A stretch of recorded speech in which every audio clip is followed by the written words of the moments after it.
If you know neither the enemy nor yourself, you will lose every battle.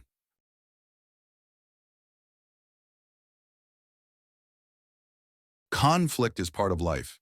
From the natural world to human society, struggle and competition are everywhere.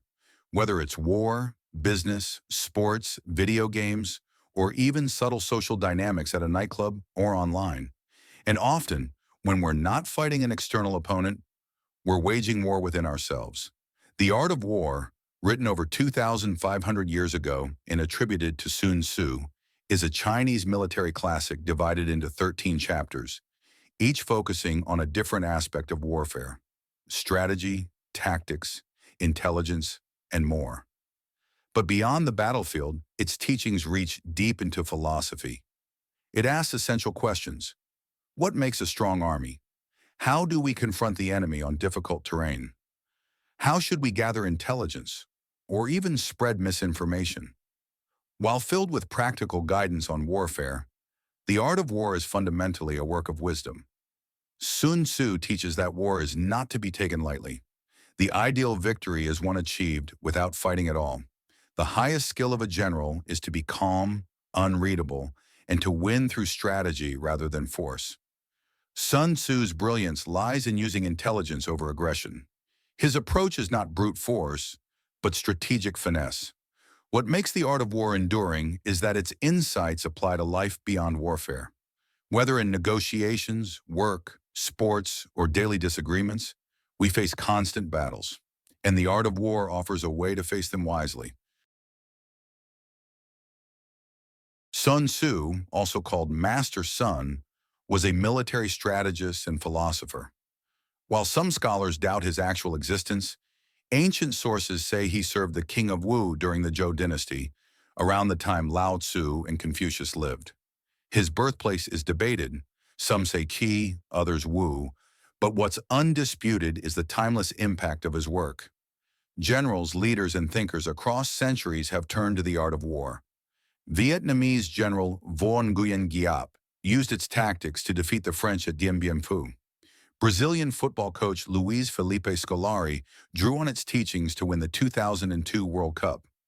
A central idea in the art of war is preparation. Victory is not determined on the battlefield. It's decided before the first move is made. With enough research and foresight, we can estimate the odds, prepare accordingly, and avoid unnecessary conflict. Know yourself. Know your enemy. That's the foundation. Leaders must also know their people. Different individuals need different handling. Without self-awareness, we stumble into unwinnable fights. And sometimes the smartest move is to walk away. According to Sun Tzu, the best battle is the one never fought. But when war is necessary, we must fight efficiently. Resources are limited. Even the mightiest army can run out of fuel, equipment, and morale. Long wars drain both sides. The most successful battles are swift and decisive. Sun Tzu advises us, don't destroy what you can use. Don't kill who can serve you. This reflects Taoist thinking. War should not be driven by rage, but by reason. Leave the enemy intact, and they may become allies.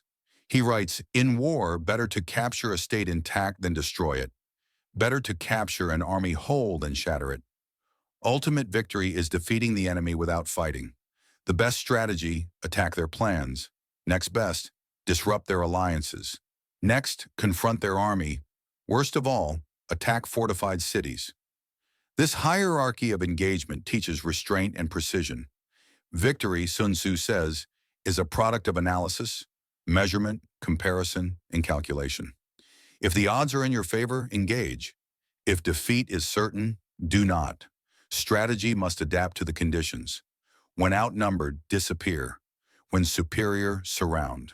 The Taliban, for instance, effectively used guerrilla tactics, tunnels, and local knowledge in Afghanistan to fight a larger force.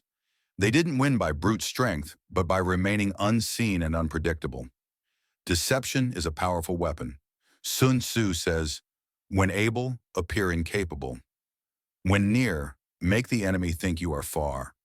When far, make them think you are near. Appear weak when strong. Appear strong when weak. Even modern figures, like Iraq's former information minister, have attempted this. But deception only works if it's believable. War is like water. It has no fixed shape. It flows, it changes.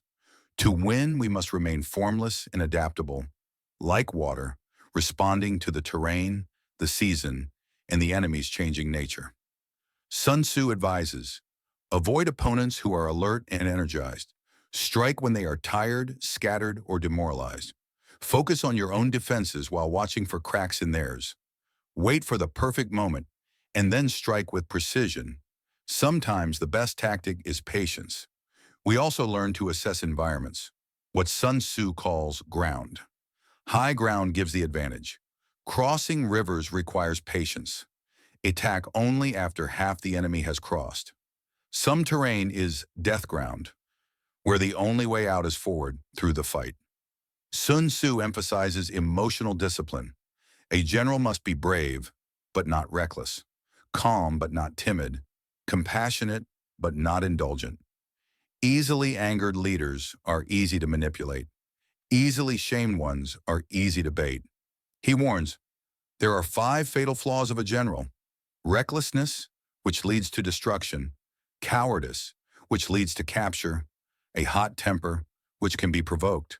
Oversensitivity to honor, which invites shame. And too much compassion, which leads to weakness.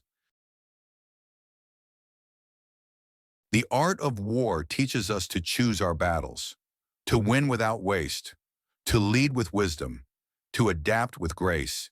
If we can defeat an enemy without bloodshed, lead with calm confidence, and respond fluidly to change, then we've mastered more than just war. We've mastered the art of living.